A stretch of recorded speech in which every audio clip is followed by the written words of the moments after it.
तो दोस्तों कैसे हो आप लोग। उम्मीद करता हूँ आप लोग अच्छे होंगे। आज जिस कहानी को सुनाने जा रहा हूँ, इस कहानी में पत्नी अपने पति को मौत के घाट उतार देती है और मौत के घाट उतार देने के बाद वो अपने आशिक के साथ मिलकर अपने पति को मौत के घाट उतारा और 4 टुकड़ों में काट दिया था बॉडी को। और जिस घर में वो रहती थी उसी घर में, यानी अपने पति के घर में ही पति को 4 टुकड़ा करने के बाद बड़े इत्मीनान के साथ अपने आशिक के साथ उस घर से बाहर जाते हैं। घर बाहर जाने के बाद रात के वक्त ही खाना खाते हैं, यानी डिनर करते हैं और बड़े टहलते हुए आते हैं। आने के बाद फिर अपने बॉडी जो पति का बॉडी होता है उसे छुपाने की कोशिश करते हैं और उस बॉडी को मतलब डिस्पोज करने की कोशिश करते हैं। तभी आशिक कहते हैं जो इतनी बड़ी बॉडी को हम लोग लेकर अगर बाहर जाएंगे तो किसी ना किसी जगह पर हम लोग पकड़े जाएंगे, किसी ना किसी जगह पे हम लोग सबूत छोड़ देंगे, तो इस बॉडी को हम लोग घर के बाहर नहीं ले जा सकते। तो पत्नी ने कहा तो फिर क्या करें। तो आशिक ने कहा क्यों घर के अंदर ही इसको दफना देते हैं। अब घर पूरा मजबूती से घर था, पक्का घर था, टाइल्स वाइल्स लगी हुई थी। अगर टाइल्स वाइल्स सब उखाड़ने जाएंगे, गड्ढा खोदने जाएंगे, तो इसमें भी लोगों को समझ में आ जाएगा जो इस घर के अंदर, इस कमरे के अंदर कुछ ना कुछ खुदाई हुआ है। जब उस व्यक्ति को ढूंढा जाएगा, तुम्हारे पति को ढूंढा जाएंगे, तो फिर उस आशिक के दिमाग में एक बात आती है और पत्नी भी कहती है अरे वाह तुमने तो बहुत अच्छा सोल्यूशन निकाला। क्योंकि वो आशिक कहती है जो तुम्हारे जो बाथरूम का सेप्टिक टैंक है, क्यों ना सेप्टिक टैंक का ढक्कन को निकाला जाए और इस सेप्टिक टैंक के अंदर तुम्हारे पति को बॉडी का डाल दिया जाए। तो पत्नी ने कहा बड़ी अच्छी दिमाग है, चलो अब देर किस बात की, फौरन करते हैं। उसके बाद अपने पति का जो टुकड़े किए हुए थे उस टुकड़ों को लेकर एक एक करके पॉलिथीन में भरते और भरने के बाद सेप्टिक टैंक के ढक्कन को निकालते और पूरे जितने भी टुकड़े थे सारे उस सेप्टिक टैंक पे डाल देते। डालने के बाद घर को, जिस कमरे में अपने पति को टुकड़ा किया था, उस घर को दोनों मिलकर बड़े साफ सुथरा कर देते, कोई सबूत नहीं छोड़ते। उसके बाद वो आशिक अपने प्रेमिका से गले मिलते हैं और फिर उसे कहते डरना नहीं, कुछ नहीं होगा, किसी को भनक तक नहीं लगेगी, कहकर आशिक, क्योंकि आशिक पड़ोस का ही होता है, आशिक अपने घर चले जाते हैं। और यहाँ पत्नी उसी कमरे में, जिस कमरे में थोड़ा टाइम पहले अपने पति को मारा, टुकड़ा किया, और उसी कमरे में वो सो जाती है। दूसरे कमरे में उसके साथ सो रही थी, क्योंकि वो दिमाग से कमजोर थी और मतलब सेहत से भी ठीक नहीं थी और उनका इलाज चल रहे थे। क्योंकि पति का गुजर जाने के बाद वो महिला जो है हमेशा डिस्टर्ब रहती थी। फिर दिन बीतते गया, महीना हो गया। 1 महीने बाद मरने वाले का साला, यानी पत्नी का भाई, सगा भाई होता है, वो अपनी जीजा के बारे में पूछताछ करते अपनी बहन से, जो दीदी जीजा से कई दिनों से बात नहीं हो रहा, कांटेक्ट नहीं हो रहा, कहाँ गए जीजा, और मेरा कॉल भी रिसीव नहीं कर रहे। तो बहन ने अपने भाई को कहा तुम्हारा जीजा तो वैसे ही है, मेरा भी फ़ोन का रिसीव ज़्यादा नहीं करते और काम में बिजी रहते, न जाने कौन से काम ऐसा इतना बिजी रहते, मेरा भी कॉल नहीं उठाते। तो ठीक है, जैसे घर आएंगे मैं तुम्हारा मैसेज दे दूँगी। ऐसा करते करते 2 महीना बीत जाते हैं, लेकिन उस साले को जब डाउट हो जाते अपनी ही बहन के ऊपर, वो साले तफ्तीश करने लगते, और जब तफ्तीश करती है पुलिस भी हैरान हो जाते हैं इस घटना का खुलासा करने में। लेकिन उसी साले साहब ने अपनी बहन के ऊपर पहले से डाउट किया था, और उस बहन से जब एकांत में पूछता है, जो देखो दीदी मुझे पता है, क्योंकि वो अपनी बहन को, अपनी दीदी को अच्छे तरीके से जानते थे, इस वजह से वो अपनी बहन से कहा जो देखो मुझे तो लग रहा है जीजा के गायब होने में तुम्हारा हाथ है, अच्छा ही होगा तुम सच्चाई बता दो, अगर पुलिस ने सच्चाई पता कर लिया तो तुम्हारे लिए जीना मुश्किल हो जाएगा। तो बहन को जब डराया, बहन ने पूरी हकीकत बता दी, और हकीकत बताने के बाद पुलिस भी हैरान हो जाते हैं, और फिर उस सेप्टिक टैंक के ढक्कन को खोला जाता है और उस टैंक से सड़े गले, मतलब सिर्फ हड्डियां बची थी, उस हड्डियों को निकाला जाता है। फिर उस जगह में सनसनी फैल जाती है। ऐसी कहानी को सुनने के बाद आपके भी रोंगटे खड़े हो जाएंगे, जो ऐसी महिलाओं को क्या सजा दे। तो आज इसी कहानी को सुनाने जा रहा हूं। कहानी उत्तर प्रदेश का बलरामपुर डिस्ट्रिक्ट का। बलरामपुर डिस्ट्रिक्ट में एक परिवार रहा करते हैं। परिवार का जो मुखिया है उसका नाम होता है शिवा सक्सेना। शिवा सक्सेना जो है बिजनेस करता है, और शिवा सक्सेना के अलावा शिवा सक्सेना के घर में पत्नी और माँ है। माँ दिमाग से कमजोर है, कमजोर पहले नहीं थी, बल्कि जब शिवा सक्सेना 18-20 साल के थे, जब उसका शादी भी नहीं हुआ था शिवा सक्सेना का, तब जो है उसके पिता का रोड एक्सीडेंट पे मौत हो गई थी। अब मौत हो जाने के बाद माँ को सदमा पहुंची थी अपने पति को गुजर जाने के बाद।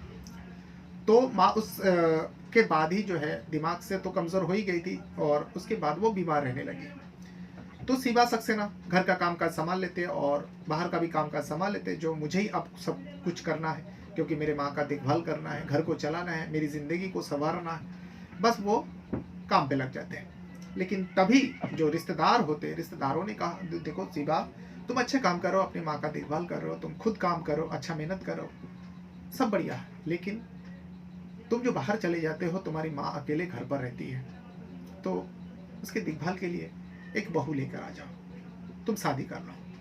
शिवा सक्सेना को भी ये बात समझ में आ गई। शिवा सक्सेना भी उम्र हो चुके थे, 20-22 साल के थे उस टाइम। शिवा सक्सेना शादी कर लेते हैं। जब शिवा सक्सेना शादी कर लेते हैं, उसके बाद शादी के बाद पत्नी जिस महिला से, जिस लड़की से शादी हुई थी, उस लड़की का नाम होता है मधु, जो लखनऊ की रहने वाली थी। पहले तो परिवारों ने देखा, रिश्तेदारों ने देखा, शिवा ने देखा, मधु के परिवारों ने देखा, सब कुछ सही लगा। मधु के परिवार के लिए तो बड़े अच्छा रिश्ता था क्योंकि शिवा सक्सेना एक लौता होता है और घर में माँ के अलावा कोई नहीं था। शिवा सक्सेना खुद अच्छा काम करता है, तो मधु के लिए अच्छा रिश्ता था। मधु के परिवार ने फौरन हाँ कर देते और फिर शादी हो जाती है।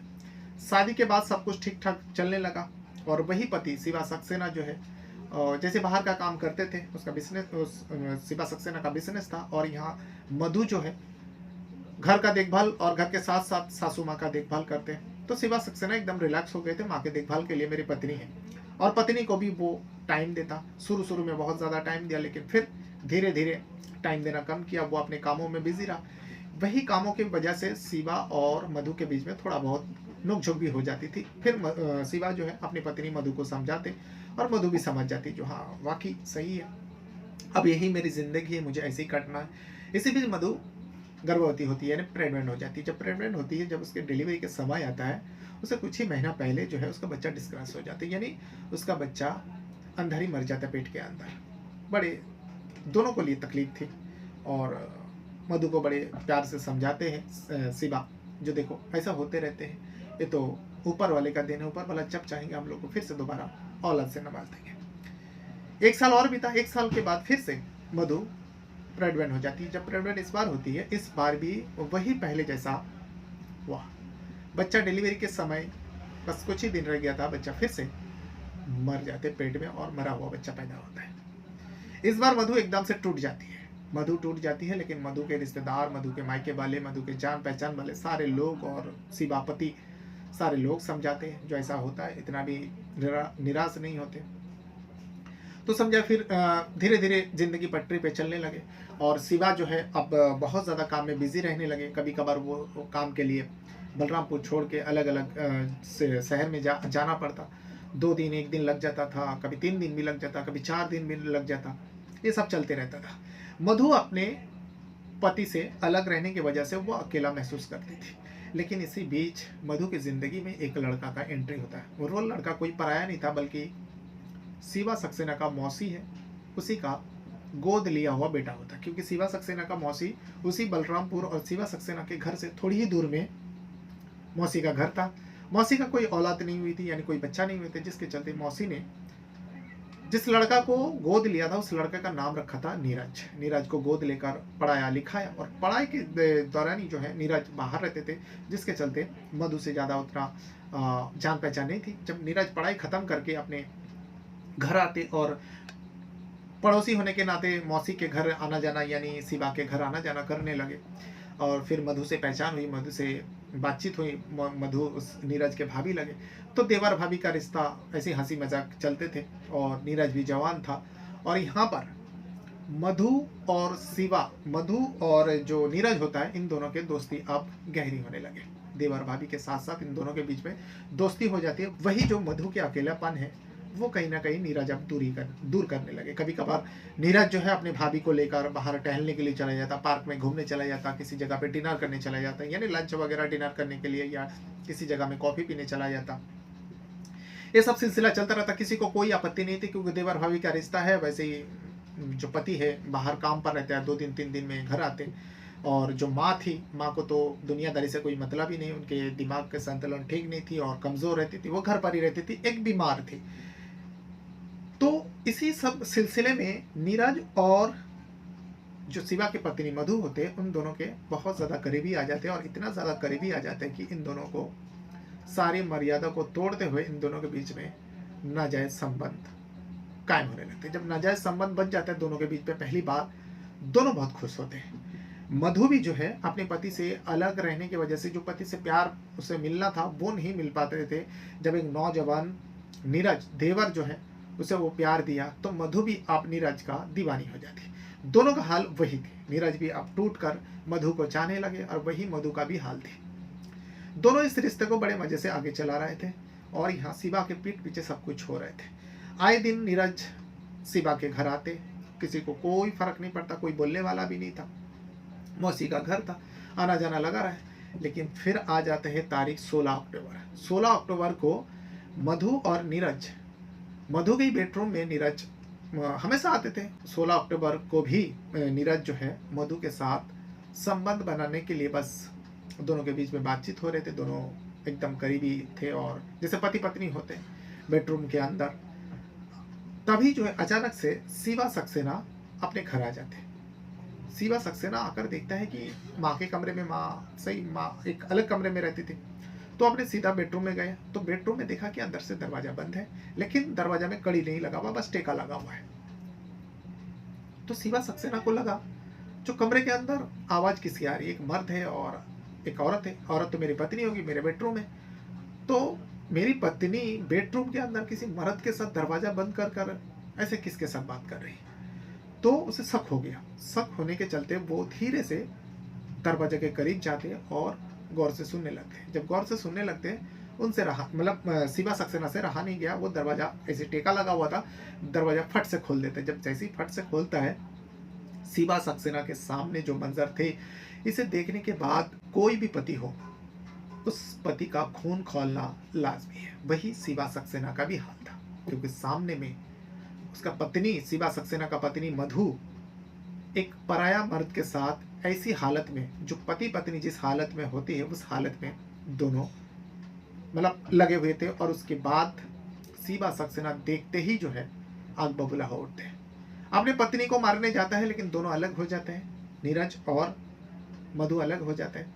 मधु अपने पति को समझाने लगती है, जो देखो आपने जो कुछ भी देखा, ये आप ऐसा कुछ भी नहीं है, बस हम दोनों बातें कर रहे थे।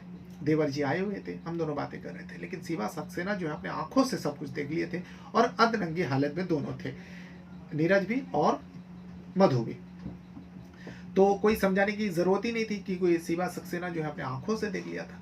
जब पत्नी को मारने जा रहे थे, इतने में नीरज जो है उठ खड़े होते और विरोध करने लगते। जब विरोध करने लगते हैं, शिवा सक्सेना जो है उस नीरज के ऊपर भी हाथ उठा देता है। जैसे ही हाथ उठाता है, नीरज भी गुस्से में शिवा को, अपनी मौसी का लड़का को धक्का मार देते हैं। धक्का मारने के बाद, बहुत बड़ी तेजी से धक्का मारते हैं, और धक्का मारने के बाद शिवा सक्सेना फिसलते हैं, फिसलते और गिर पड़ते हैं। जैसे गिर पड़ते हैं, नीरज जो है शिवा सक्सेना अपने मौसी का लड़के के ऊपर बैठ जाते हैं। बैठकर उसको पकड़ने की कोशिश करते हैं, क्योंकि वह हाथ पैर चला रहा था, उसे चोट भी आई थी, और उसके गला दबाने की कोशिश कर रहा था नीरज। नीरज जो है अपने मौसी का लड़का शिवा का गला दबाने की कोशिश करते हैं, और मधु की तरफ देखते हैं, बोलो क्या करना है, अगर इसे जिंदा छोड़ दोगे तो हम दोनों नहीं बच सकते। तो मधु ने कहा, तो फिर इसे मार डालो। जैसे ही मधु ने कहा मार डालो, शिवा कुछ समझ पाते, इतने में मधु भी शिवा अपने पति का पैर वगैरह पकड़ लेती है, और फिर नीरज के लिए बड़े आसान हो जाते हैं। ऐसे उसके छाती पर बैठे हुए थे नीरज, शिवा जो हाथ पर चला रहा थे वो मधु पकड़ लेती है, और फिर शिवा के जो गला है आसानी से नीरज दबा देते हैं और उसे मौत के घाट उतार देते हैं। दोनों पसीना पसीना हो जाते हैं। इस घर के उस कमरे के अंदर, बेडरूम के अंदर किसी को कुछ भनक नहीं थी, क्योंकि माँ दूसरे कमरे में बीमार एक महिला, तो उनको कोई फर्क ही नहीं पड़ा, उनको पता भी नहीं चला।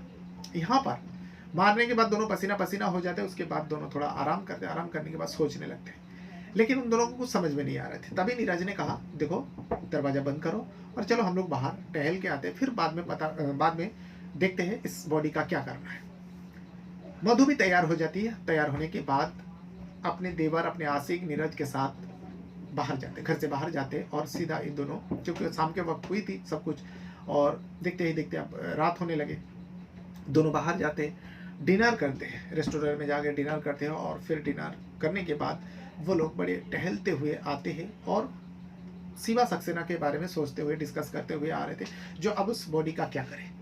तो नीरज कहता है देखो, बॉडी को तो उस हालत में, इतनी बड़ी बॉडी को हम लोग बाहर कैसे फेंकेंगे। तो मधु कहती है देखो, बॉडी को तो ठिकाने लगाना पड़ेगा, नहीं तो थोड़ा ही टाइम में बॉडी से बास आने लगेगी, तो क्या करेंगे।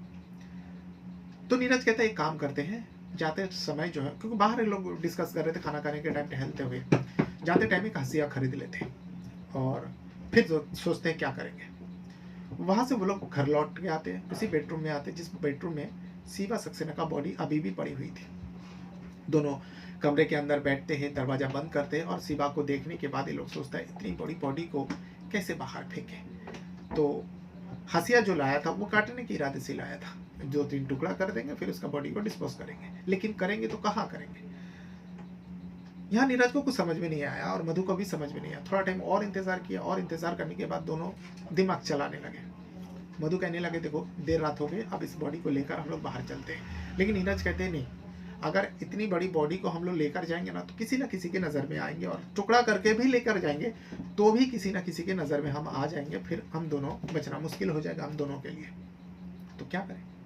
तो नीरज कहता है इस बॉडी को इसी कमरे के अंदर, इसी घर के अंदर छुपाना पड़ेगा। तो मधु कहती है इस कमरे के अंदर, इस घर के अंदर कैसे छुपाएंगे। तो इधर उधर नज़र दौड़ाने लगे, क्योंकि पक्का घर थी और ज़मीन पर भी टाइल्स वगैरह लगे हुए थे, ज़मीन को भी खोद नहीं सकता, अगर खुदाई करेंगे तो फिर बाद में ये लोग फंस सकता है। जब शिवा सक्सेना नहीं मिलेगी, तफ्तीश होगी तो उबेड़ खुबेड़ देखेंगे तो वो लोग पकड़ा जाएंगे। तो फिर नीरज के दिमाग में आया जो तुम्हारा जो सेप्टिक टैंक है बाथरूम का, उस सेप्टिक टैंक के अंदर शिवा को डाल देते, ये नीरज ने कहा। तो मधु ने बहुत खुश हो गई, अरे बहुत अच्छा दिमाग लगाया, वाकई उस सेप्टिक टैंक के अंदर अगर डाल देंगे तो किसी को पता भी नहीं चलेगी। फिर बॉडी को उसी हंसिया से पत्नी खड़ी रहती और नीरज जो है शिवा के, अपनी मौसी का लड़का का कई सारे टुकड़ा करते हैं, दोनों हाथ निकाल देते, दोनों पैर निकाल देते, गर्दन से सिर अलग कर देते और फिर बॉडी को कमर से भी काट देते। तेजदार हथियार थे।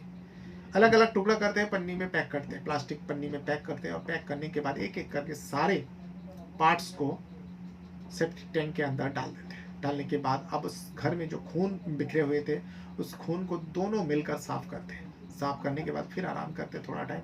अपने मासू का मधु को थोड़ा प्यार करते हैं नीरज। प्यार करने के बाद उसे समझाते हैं जो देखो डरो मत, कुछ नहीं होगा, किसी को भनक तक नहीं लगेगा जो शिवा सक्सेना आखिर गया कहाँ। और फिर नीरज वहाँ से चले जाते हैं और मधु उसी कमरे में, क्योंकि बेडरूम थी, उसी बेडरूम में सो जाती है। दूसरा दिन होता है, तीसरा दिन होता है, चौथा दिन होता है, बस दिन ब दिन गुजरते जाते हैं।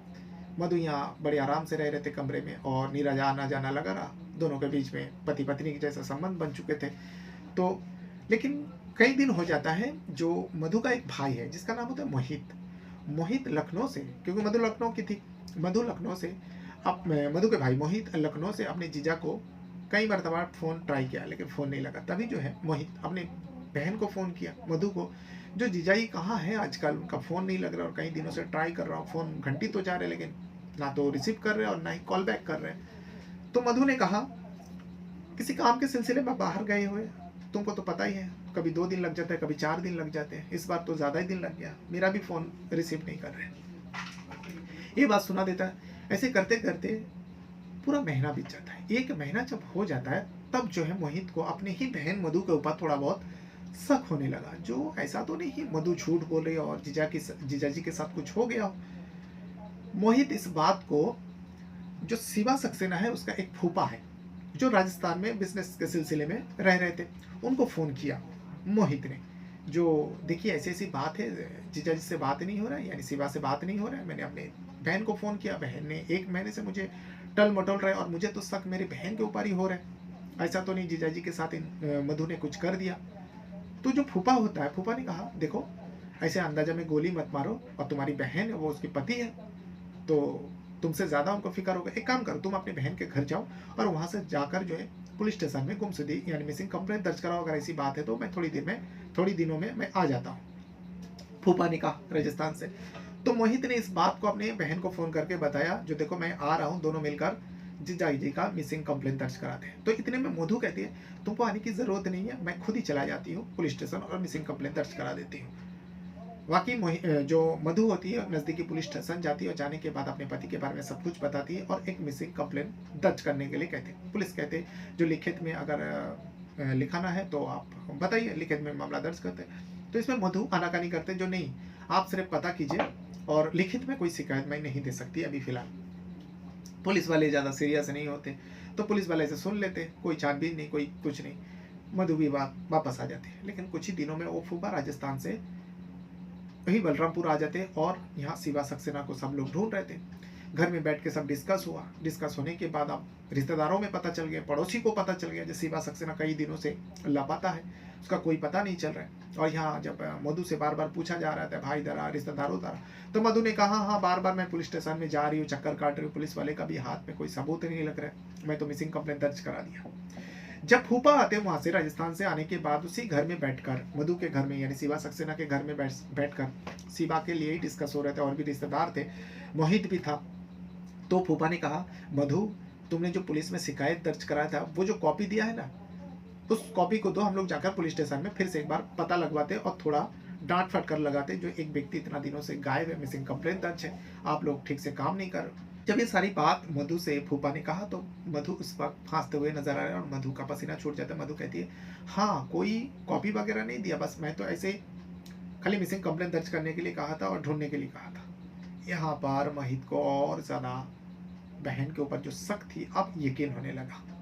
अब करे तो क्या करे। फिर उसके बाद जब ये बहन ने ये सारी बात बताया तो मोहित, फूफा और दो एक रिश्तेदार नजदीकी पुलिस थाने जाते हैं और जाने के बाद शिवा सक्सेना के बारे में पूरा इस बार लिखित में मामला दर्ज कराते। पुलिस भी कई दिनों तक कोशिश करते, 2 महीना बीत जाता है, यानी टोटल 3 महीना हो चुका थे।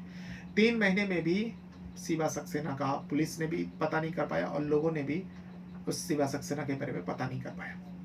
लेकिन यहाँ पे मधु का गतिविधि को मोहित नजर रख रहे थे और मोहित को पहले से शुरू से शक हो रहे थे अपनी बहन के ऊपर। जब सारे लोग परेशान हो जाते हैं ढूंढ ढूंढ के शिवा सक्सेना को, तो मोहित जो है अपनी बहन के पास जाते हैं, क्योंकि अब जो मधु है वो उसकी मतलब हरकतों को थोड़ा बदल चुके थे। तो मोहित ने कहा, जो देखो मधु, मैं जानता हूँ तुम्हें बचपन से, और मुझे लग रहा है जीजाजी के साथ जो कुछ भी हुआ तुम उसके बारे में जानती हो और कुछ छुपा रही हो। अगर छुपा रही हो, पुलिस ने पता किया तो तुम्हारे लिए जीना मुश्किल हो जाएगा। अच्छा ही होगा तुम मेरे ऊपर भरोसा कर सकते हो और मुझे बता सकते हो। मधु ने भी सोचा, जो ये तो मेरा भाई है, सगा भाई है, अगर मैं इसे पूरा सच्चाई बता दूं तो ये मेरी मदद करेंगे, नहीं तो आज नहीं तो कल जिस हिसाब से मेरे पति को ढूंढा जा रहा है तो फिर मैं पकड़ी जाऊंगी। तो इसीलिए मधु ने विश्वास में आकर मोहित को, अपने भाई को सारी बात बता दिया था 16 अक्टूबर को क्या हुआ था, यानी शिवा सक्सेना के साथ मधु और मधु के देवर नीरज ने क्या किया था। इसे सुनने के बाद ही तो मोहित को तो यकीन तो हुआ ही था, लेकिन इस तरीके से इतना खिलौना हरकत करेंगे उसकी बहन, वो कभी सोचा भी नहीं था। फौरन वो अपने उस घर से बाहर जाते, पुलिस स्टेशन जाते और पुलिस में वाले में जो शिकायत दर्ज थी पूरी बात बताते। पुलिस का एक टीम पहुंचने के बाद एकदम दल बल के साथ forensic team, crime team, dog squad सारे आते हैं और आने के बाद उस सेप्टिक टैंक को तोड़ा जाता है। पुलिस पूरा दल बल, पूरा गांव में हंगामा मचा था।